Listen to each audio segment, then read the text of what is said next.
पटकन कमी साहित्यात टेस्टी असा वडापाव बनवूया। तर त्यासाठी बटाटे शिजवून घेतले। बटाटे शिजवताना जास्त पाणी घालायचं नाही, थोडेच पाण्यात शिजवून घ्यायचं। साल काढून घ्यायची। इथे मिक्सरच्या भांड्यामध्ये मी कोथिंबीर, मिरची, आलं लसूण पेस्ट आणि थोडंसं मीठ टाकून वाटून घेतलं। पॅनमध्ये तेल थोडंसं टाकायचं, मोहरी, जिरे, कढीपत्ता, हिंग, वाटलेलं वाटण टाकायचं, हळद टाकून मिक्स करून घ्यायचं। गॅस बंद करायचा।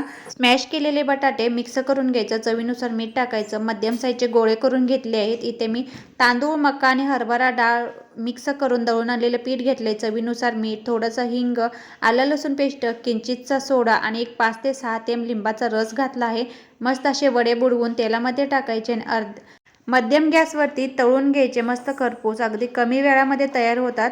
बटाटे शिजल्यानंतर जर चिकट झाले असतील आणि ओलसर झाले असतील तर फोडणी देताना 1-2 चमचे बेसनाचं पीठ घालायचं, त्यामुळे एकदम कोरडी भाजी तयार होईल आणि मस्त विकतच्या सारखे वडापाव तयार होतील। नक्की ट्राय करा। व्हिडिओ कसा वाटला जरूर कळवा।